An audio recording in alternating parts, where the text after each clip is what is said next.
오늘 말씀은, 오늘 이 에스겔서 3장 말씀은 이 에스겔이 본격적으로 하나님의 말씀을 선포하기 전에, 하나님으로부터 보냄을 받은 그런 장면입니다. 하나님께서는 먼저 에스겔에게 여호와의 영광의 그 환상, 이상을 보여주셨어요. 그 1장에서. 그리고 이어서 2장에서는 이 선지자로서의 사명을 주셨고, 그 다음에 이제 강팍한 이스라엘에게 가서 하나님의 지시에 따라서 말씀을 전하도록 오늘 이제 파송을 하고 있어요. 그래서 오늘 여기에서는 이 하나님께서는 선지자의 임무가 얼마나 중요한지 또 선지자는 어떤 어려움 속에서도 그 주어진 사명에 충실해야 된다라는 사실을 이제 강조를 하고 있는 거예요. 그래서 오늘 이 3장에서는요. 1절에서 3절까지가 에스겔이 두루마리를 먹는 모습이 나오고요. 그 다음에 4절에서 11절까지가 이제 에스겔이 말씀을 전할 이스라엘의 백성들의 이 상태, 영적 상태를 설명하는 부분이고요. 그 다음에 12절에서 15절에는 이제 에스겔이 성령에 이끌려서 이스라엘 백성을 찾아가는 과정을 이제 묘사하는 부분이 나옵니다. 이제 다음 주에 우리가 보게 될 이제 16절에서 21절에서는요.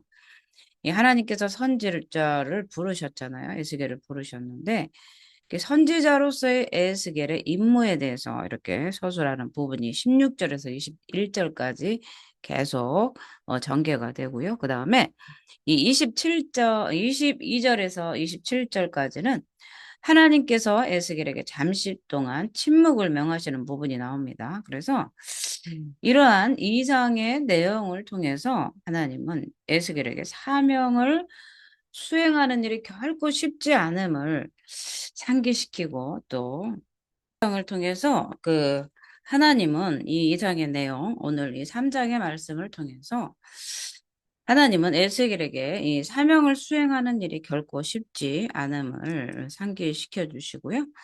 또 파수꾼으로서의 철저한 책임감을 요구하고 있습니다.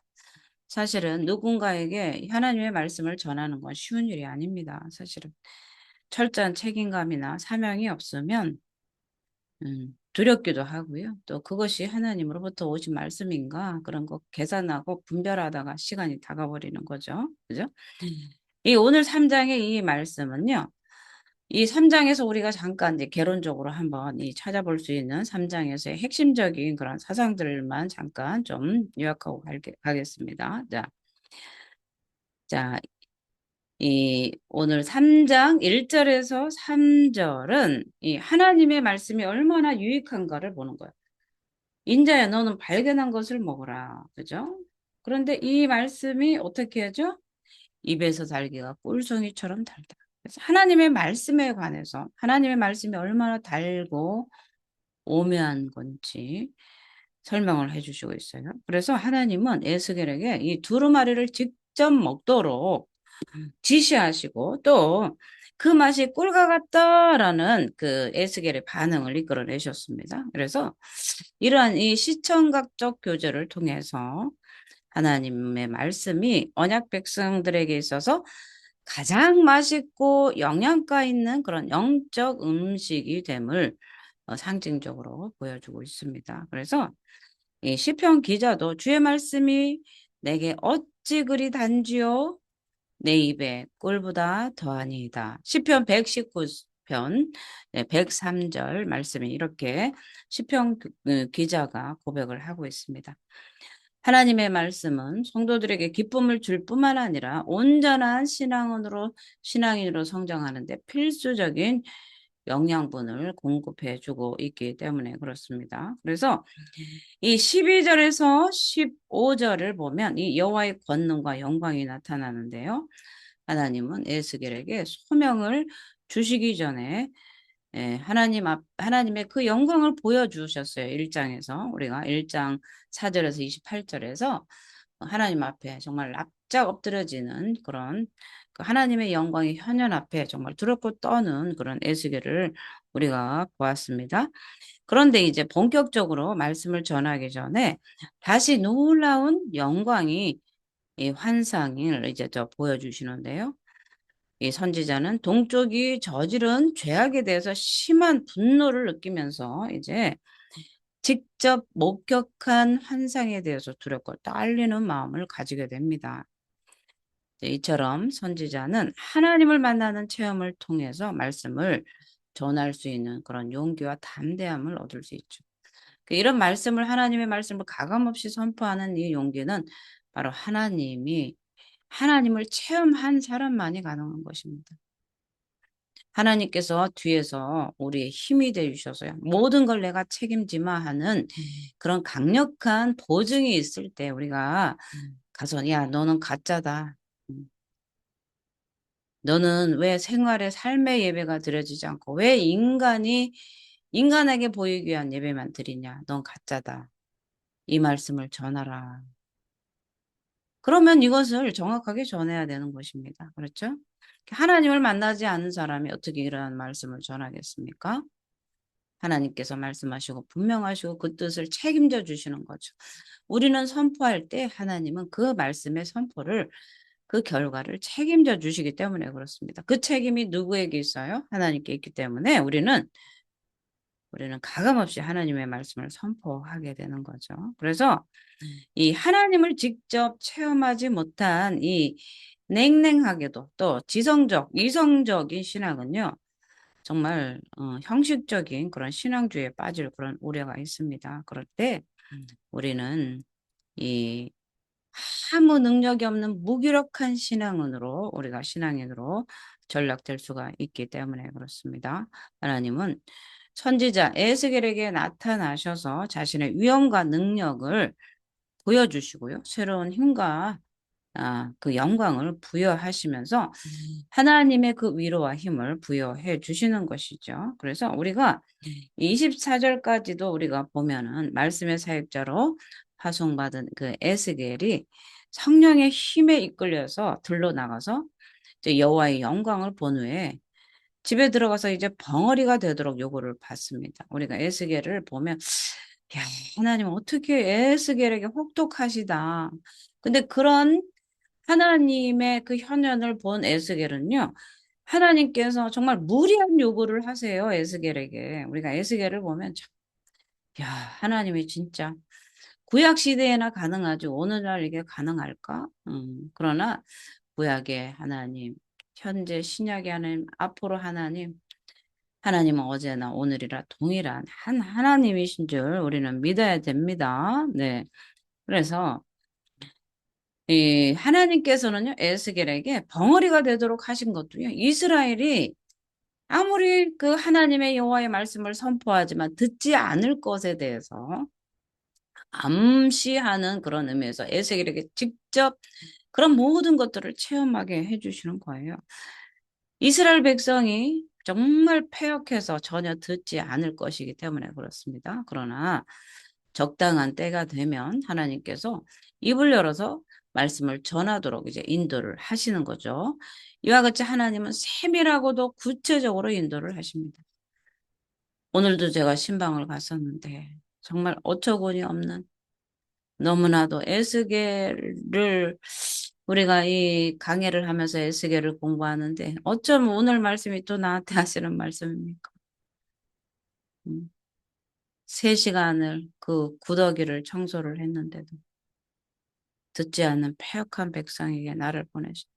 그래서 제가 이렇게 했으면 하나님 절대 다시는 이런 데 보내지 마세요 했는데 다시 마음을 고쳐먹고 주님이 명령하시면 가라는 데 가야지 하는 마음으로 주님 회개합니다 하면서 제가 돌아왔습니다. 때가 되면 하나님께서 입을 열어서 말씀을 전하도록 하실 것이기 때문에 다시 한번 마음을 가다듬고 하나님 맞습니다. 나를 보낸 것이 왕궁에 보낸 것도 아니고 진수성찬이 기다리는 곳으로 나를 보내는 것이 아니라 목이 뻣뻣한 패역한 백성에게 보낸다는 그 사실을 나의 사명을 알기 때문에 오늘도 하나님 앞에 신실함으로 설 수 있게 되는 그 은혜가 나에게 주어지는 거죠. 우리에게 주어지는 것입니다. 네. 성령님은 이 아시아에 가서 복음을 전파하려는 이 바울의 계획을 좌절시키십니다.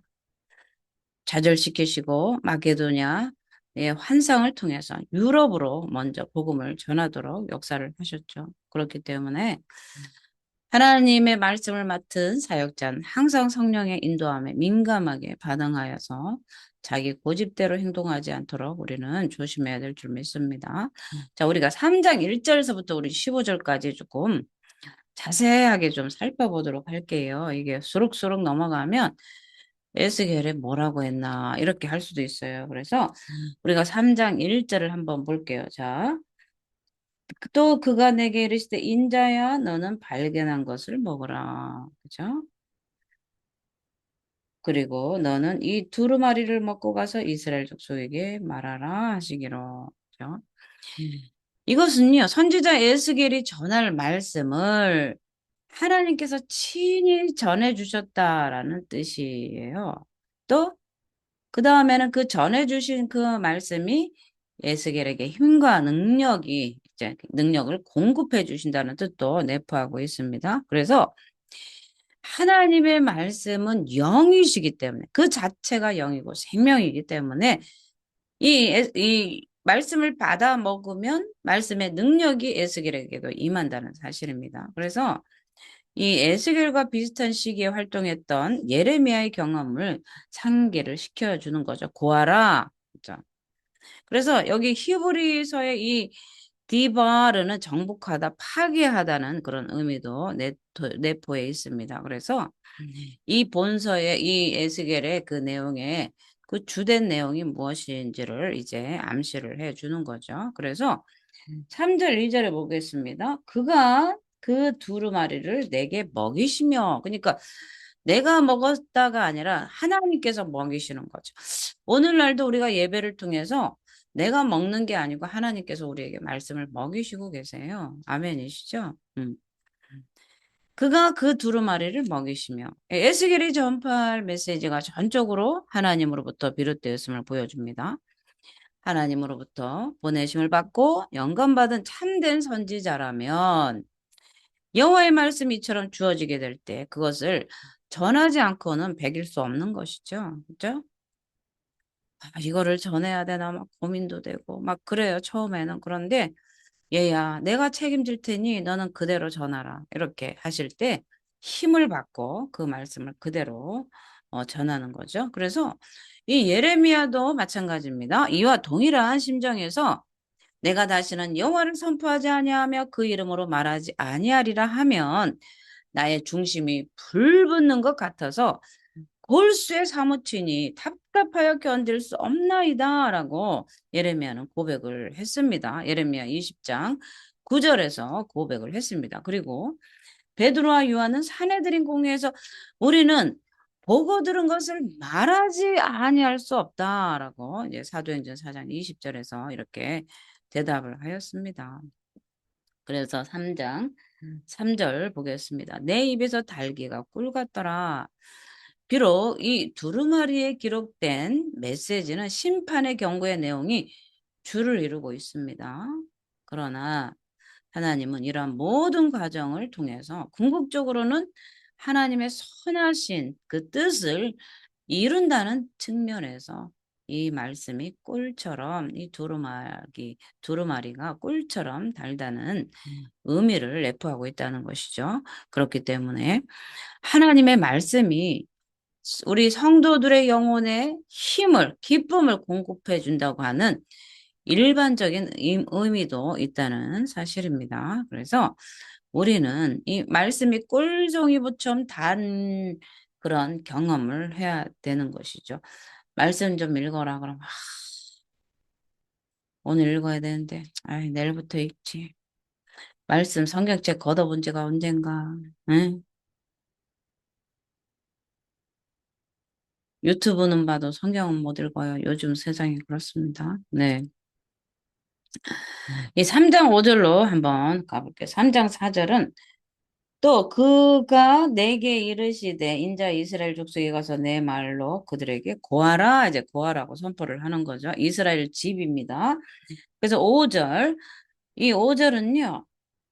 너를 언어가 다르거나 말이 어려운 백성에게 보내는 것이 아니요 이스라엘 족속에게 보내는 것이라. 그러니까 하나님은 에스겔에게 보내는 그 대상이 뭐냐면 하나님의 메시지를 명확하게 들을 수 있는 그런 이스라엘 백성에게 보내는데 그 심령이 완악한 것을 지금 설명을 해주고 있어요. 하나님의 말씀이 다 들려지지만 그것을 거부하는 이스라엘 백성에 대해서 이제 말씀을 해주시는 건데요.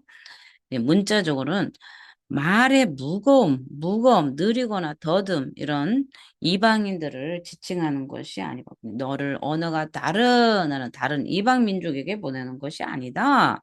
이렇게 설명을 해주시는데 3장 6절입니다. 너를 언어가 다르거나 말이 어려워 내가 그들의 말을 알아듣지 못할 나라들에게 보내는 것이 아니니라. 내가 너를 그들에게 보냈다면 그들은 정녕 내 말을 들었으리라. 이것은요. 오히려 이방인들이 말을 알아듣지 못하지만 그들은 오히려 여호와의 말씀을 순종했을 거라는 거죠. 근데 오죽 하나님은 이스라엘 백성이 패역하고 모가지가 뻣뻣해서 같은 종족의 언어로 말해도 듣지 않는다. 오죽하면 안 듣느냐. 이렇게 지금 이방 예, 그 나라 언어를 알아듣지 못한 그들과 비교를 하면서 이스라엘 백성이 얼마나 불순종하고 패역하고 그 말을 듣지 아니하려고 하는 그러한 그들의 패역함을 지금 여기서 경고를 하는 거죠. 그래서 우리가 대표적인 그 회개의 대표적인 예가 바로 요나를 통해서 선포된 말씀에 자복한 이 니느웨 성 사람들을 우리가 보지 않겠습니까? 그죠? 차라리 니느웨 성 그들은 언어가 달랐습니다. 그러나 그들은 요나의 회개의 선포를 듣고 니느웨 왕부터 짐승 가축까지 다 회개를 하고 하나님의 심판에서 구원을 받지 않았겠습니까? 그런데 이스라엘은 그 언어가 같고 잘 알아들을 수 있는 귀를 가졌음에도 그들은 듣지를 않았어요. 자, 3장 7절입니다. 그러나 이스라엘 족속은 이마가 굳고 마음이 굳어 내 말을 듣고자 아니하리니 이는 내 말을 듣고자 아니함이라. 들으려고 하지 않는다는 지금요. 하나님께서는요. 이마가 굳고 마음이 굳어 이렇게 표현을 했는데요. 지금 에스겔이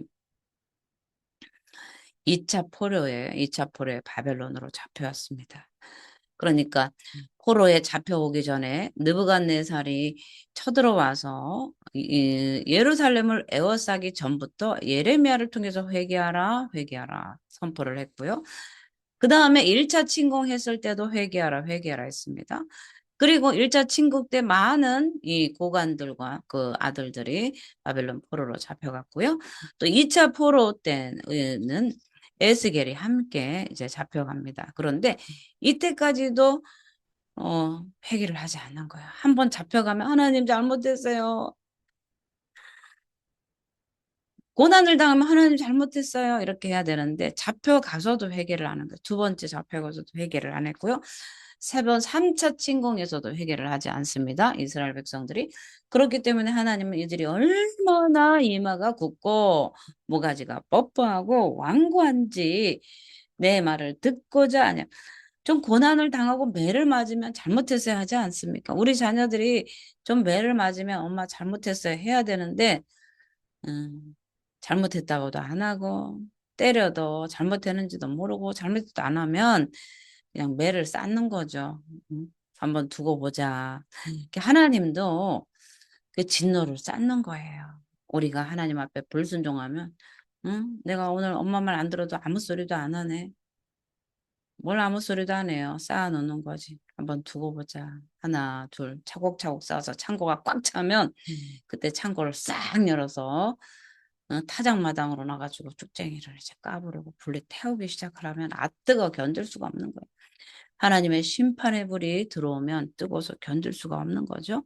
바로 이 이스라엘이 그렇습니다. 그래서 이 이마가 굳고 완고한 성격을 나타내는 그런 하나님이 정말로 얼마나 이스라엘이 패역한지를 다시 한번 말씀을 해 주시는 거예요. 그래서 이사야에게 하신 말씀과 같은 거예요. 이사야에서 4장, 6장 9절에도 이스라엘의 이 거역과 배척을 미리 예견하시고 선지자에게 말씀해 주심으로써 이 이스라엘이 얼마나 패역한 백성인가를 말씀해 주시는데 오늘 이 에스겔로 하여금 이 담대하고 굳센 마음으로 대비게 하게끔 얘야 네가 가서 선포한다고 고분고분하지 않을 것이다. 이렇게 얘기를 해주는 거예요. 오늘 저도 밥을 하고 불고기를 하고 된장국 끓이고 김치 해서 바리바리 싸서 갔는데 웬걸 돌아오면서 그래 맞습니다. 그들이 듣고자 아니할 것이다. 응? 그러나 담대하라. 이미 미리 말씀해 주시는 거예요. 누가 가면 막 할렐루야 하면서 하나님께 영광 올립니다. 넙죽 올리고 이렇게 할 거다 한 게 아니고요. 아무리 가서 여호와의 말씀이 이렇다 선포하지만 그들은 듣지 않을 것이다. 이미 알게 하신 거죠.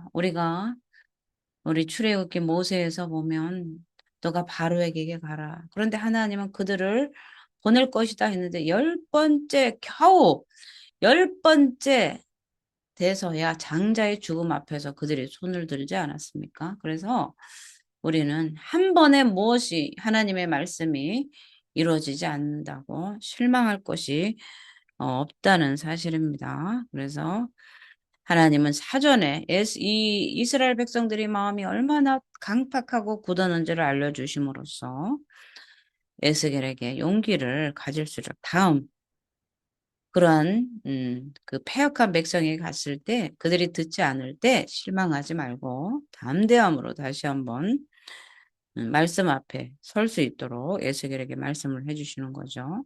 그래서 이 이스라엘의 이 불순종 또 굳은 마음은 이 하나님의 심판을 자초하는 거예요, 사실은. 그죠?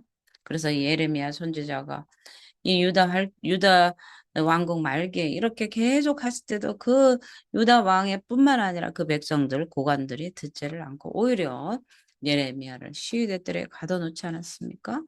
그래서 결국은 바로 바벨론의 완전한 멸망을 받게 되었던 것이죠. 그래서 이러한 이스라엘들의 이 강팍함은 예수께서 이 땅에 오셔서 복음을 전하실 때도 똑같이 이들의 마음의 강팍함을 드러냈죠. 자, 3장 8절 보겠습니다. 보라, 내가 그들의 얼굴을 마주 보도록 내 얼굴을 굳게 하였고 그들의 이마를 마주 보도록 내 이마를 굳게 하였느니라. 그죠? 우리를 보냈을 때 이스라엘 백성들이 이마가 굳잖아요. 그러면 우리 이마도 단단하게 해서 보내신다는 거예요. 강하고 담대하게. 어디를 갈 때 하나님은 우리를 담대하게 해준다는 거예요. 그죠? 그래서 이 에스겔 선지자의 이름이 어, 뜻이 뭐라고 했습니까? 기억하십니까? 네. 하나님이 강하게 하신다. 그죠? 하나님이 강하게 하신다. 음, 인간의 한 사람으로 하면은 연약하지만 하나님이 들어 사용하실 때는 하나님은 강하게 해주세요. 일상생활에서의 엄마로서 주부로서 아들로서 약하지만 하나님이 들어서 주의 종으로 선지자로 쓸 때는 하나님의 힘의 능력으로 강건케 해주셔서 복음의 능력을 힘입게 해주신다는 말씀입니다. 어떤 어려운 가운데에서도 강하게 해주셔서 하나님께서 힘을 주셔서 그 사명을 잘 감당할 수 있도록 도우신다는 말씀인 거죠. 자, 3장 9절을 내 이마를 화석보다 굳은 금강석 같이 하였으니 그들이 비록 반역하는 족속이라도 두려워하지 말며 그들의 얼굴을 무서워하지 말라 하시니라. 아멘. 아이고 오늘 제가 저한테 하는 말씀. 오늘 신방 가서 3시간을 세상에 이런 일이야 싸워가지고 했는데 마지막에는 뭐 술이 취해가지고 귀신이 들려가지고 소리를 지르려고 하는데 저 머리채를 잡을까 봐 그냥 깜짝 놀라서 했는데 두려워하지 말라. 그들의 얼굴을 무서워하지 말라. 음. 그런데 담대함이 생겼어요. 그죠? 그래서 제가 할 일은 다 하고 왔습니다. 3장 9절인데 화석보다 굳은 금강석 같이 금강석이 얼마나 단단한지 아세요? 이 석영의 또 단백석 중간 형실이에요. 제가 이제 학부 때 석재 조각을 했기 때문에 이 음, 암석에 대해서, 광물에 대해서 논문을 쓸 때 얼마나 열심히 공부를 했는지. 예. 그래서 이 화석, 금강석은요, 강도가 굉장히 단단합니다. 그래서 이 고대 근동 지방에는요, 그 부싯돌이나 할레용 칼로 사용했어요. 얼마나 날카로운지. 칼로, 할레용 칼로 싹 베면 피가 줄줄. 그죠? 그렇게 그 단단한 형질의 광석입니다. 그래서 이 단단함으로 인해서요, 이 아수르군의 말발굽에 비유하기도 했어요. 우리가 이사야 5장 28절에. 그래서 이 금강석도, 금강석은 뭡니까? 다이아몬드죠. 다이아몬드. 그죠? 다이아몬드.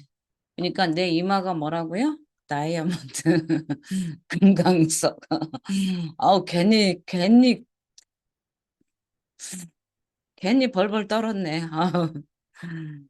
아, 나중에는 제가 막, 하나님, 나 다시는 이런 데 보내지 마세요. 그렇게 하면서 왔는데, 주님, 그래요. 때를 얻든지 못 얻든지, 저 영혼을 불쌍히 여겨 주시옵소서.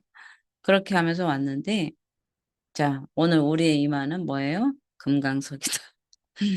다이아몬드처럼 단단해진 우리 이마라는 사실입니다. 그래서 정말 강도가 물질 중에 최고의 강도를 가진 것이 바로 다이아몬드 금강석이라는 사실이죠. 그래서 우리 이마가 단단하기 때문에 우리는 두려울 것이 없다는 사실이고요. 또 우리의 뒤에는 하나님이 함께 하시기 때문에 우리는 두려울 것이 없다는 것입니다. 자, 3장 10절입니다. 또 내게 이르시되 인자야 내게 이를 모든 말을 너는 마음으로 받으며 귀로 듣고 마음으로 받고 귀도 듣고 하나님의 말씀을 잘 청종하고 수용해서 그죠? 하나님의 말씀이 이 영이요 생명이잖아요. 그렇기 때문에 마음으로 대하고 순종해야 되는 것을 암시를 하는 거예요. 그래서 사도 바울은 말씀이 내게 가까워 내 입에 있으며 내 마음에 있다 하였으니 사람이 마음으로 믿어 의에 이르고 입으로 시인하여 구원에 이르느니라 이렇게 로마서 10장 8절에서 이렇게 말씀하고 계시지 않습니까? 그렇기 때문에 하나님의 말씀 우리는 늘 어떻게 해야 돼요? 마음으로 받고 귀로 잘 들어야 되는 거죠. 오늘도 이 말씀이 마음으로 받아지고 계십니까? 귀로 잘 들립니까? 오늘 우리에게 주시는 말씀들. 그죠? 자, 3장 11절입니다. 사로잡힌 내 민족에게로 가서 그들이 듣든지 아니 듣든지 그들에게 고하여 이르기를 주여의 말씀이 이러하시다 하라. 지금 에스겔은요, 사로잡힌 자들에게 보냄을 받았습니다. 에스겔의 사역 대상이 잡힌 자에게 가는 거예요. 귀신 들린 자, 일명 영적으로 해석하면 바벨론에 포로됐다라는 것은 이 영적으로 마귀에게 잡히고 귀신에게 잡힌 자들이 아니겠습니까? 우리 오늘 신약에 오면. 그래서 우상 숭배하면 사단의 종로로 타게 됩니다. 그러면 사단의 종로로 타는 자들에게 보내주겠다는 거죠, 지금. 그죠? 우상 숭배에서 하나님의 진노 가운데 있는 이, 이 이스라엘 백성.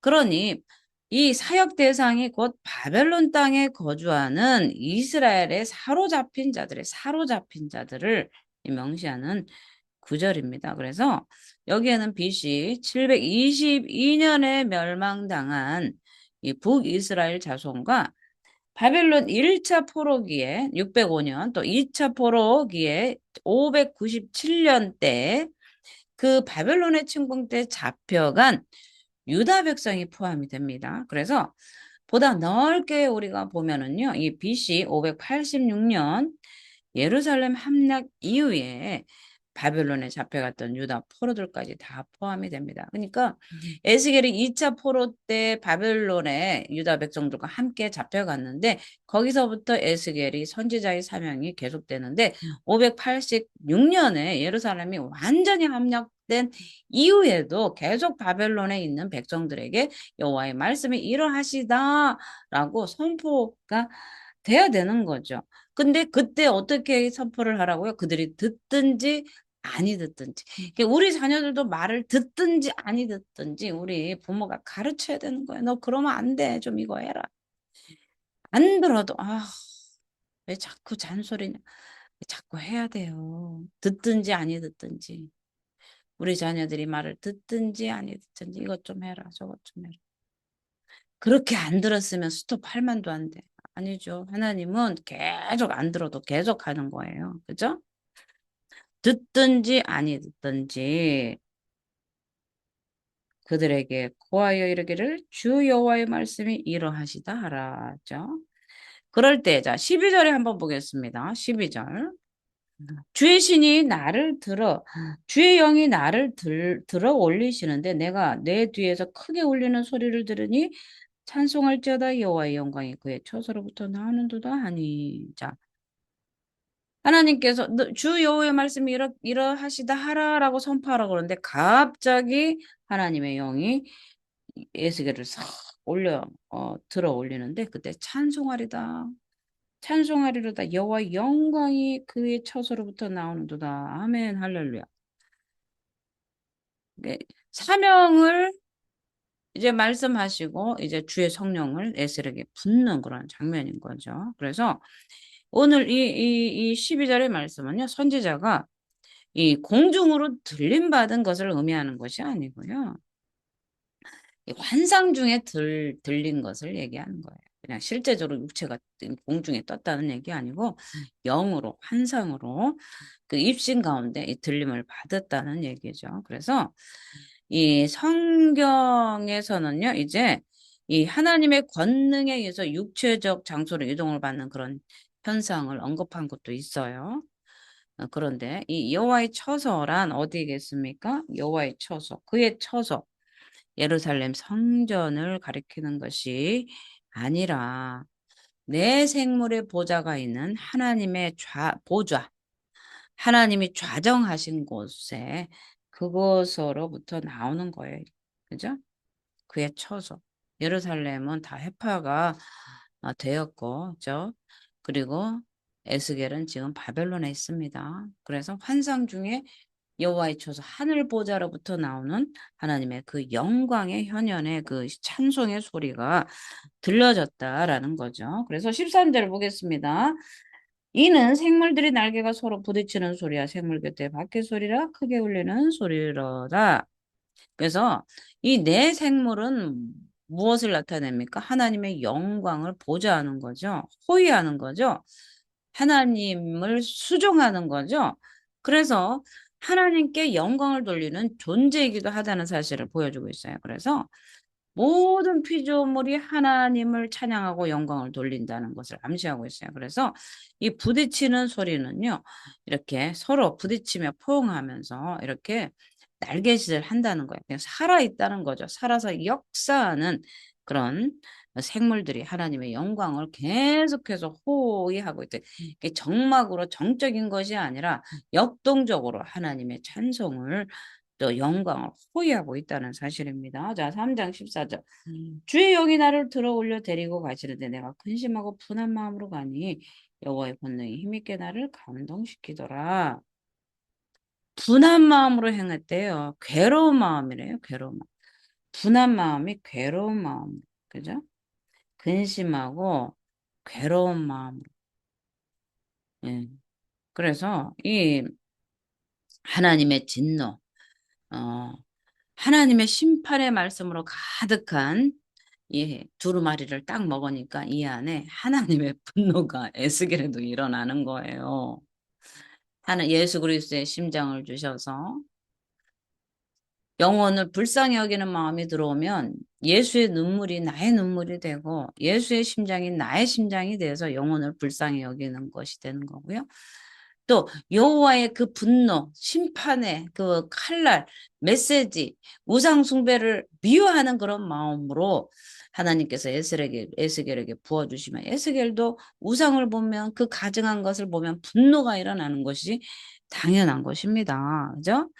그래서 하나님의 심판의 말씀으로 가득한 이 두루마리 책을 이 영적으로 수한 에스겔이 하나님의 심정을 가지고요. 이스라엘 백성의 죄악과 그 받을 심판으로 인해서 괴로움과 분노를 동시에 그런 느꼈다는 것입니다. 그래서 이러한 사실은요, 선지자 에스겔이 지극히 순수한 마음으로 하나님의 사역을 감당하고 있다고 우리는 볼 수 있습니다. 여호와의 권능이 힘있게 나를 감동하시더라. 그죠? 14절입니다. 여호와의 권능이 힘있게 나를 감동하시더라. 그죠? 그래서 이 권능에 대해서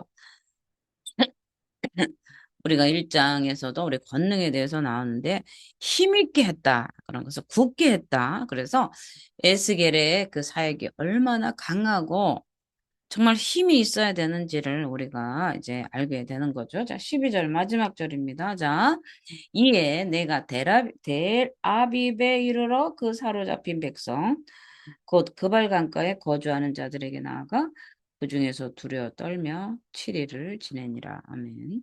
네. 자, 이제 3장 15절에 가면은요, 이제 주의 영이 이제 계속 감동을 시키다가 그때에 이제 실제적으로 이제 육체적으로 이제 돌아온 거죠. 그래서 데라비브에 이르러서 하나님의 이상이 사라졌다는 거죠. 하나님의 이상이 사라지고 이제 에스겔의 평상시 상태에서 포로로 잡힌 이스라엘 백성 중에 거한 것을 이제 나타내 주고 있습니다. 그래서 여기서 데라비비란 델은 이 폐허된 지역에 흙이 쌓여서 이루어진 이 구름을 가리키는 거예요. 언덕. 그래서 이삭의 언덕, 곡식의 언덕 이런 뜻이에요. 그래서 이 포로된 이스라엘 백성들이 거하던 이 그발 강가의 한 지역의 그 지구, 경계 지구의 이름으로 추정을 합니다. 그래서 이 그 히브리어 원형을 보면 황폐케하다, 넋을 잃다, 놀라다 뜻을 갖는데요. 이것은 이스라엘 백성의 죄로 말미암은 심판의 소식을 듣고 넋을 잃고 있는 상태를 암시하는 것이죠. 그래서 한편 이 에스겔이 이런 상태로 7일간을 묵묵히 지냈다 이렇게 고백하고 있어요. 두려워서 떨며 7일을 지내니라.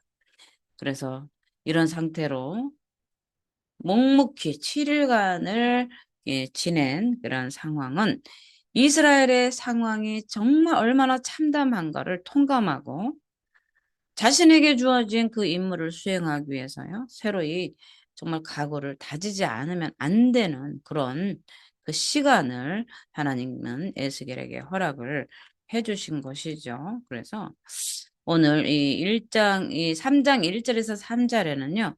이 에스겔의 이 행동들이 나타나고요. 또 하나님께서 두루마리를 먹으라고 요구를 하셨어요. 그리고 에스겔은 입을 벌려서 반응을 하는데 두루마리가 꼴같이 달다고 고백을 했습니다. 그래서 이런 상징적인 행위는 하나님의 말씀을 온전히 섭취할 때 진정한 감사, 기쁨이 넘친다는 사실이죠. 그래서 우리는요, 하나님의 종들은 사역자로 파송을 받은 후에 이 자신의 생각이나 사상만을 전해서는 안 되죠. 그죠?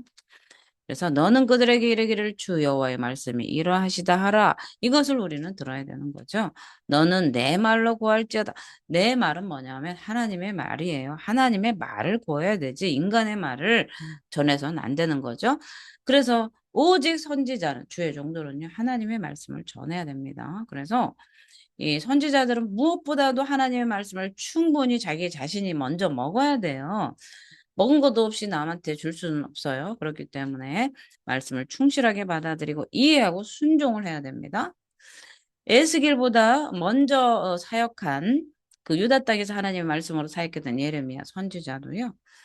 여호와께서 그 손을 내 입에 대시며 내게 이르시되 내가 내 말을 내 입에 두었노라 라고 고백을 했어요. 또 이 사도 바울도 영적인 아들인 디모데가 있지 않았습니까? 디모데 전서 1장 2절과 또 디모데후서 1장 2절에 보면 이 디모데에게 뭐라고 말씀하십니까?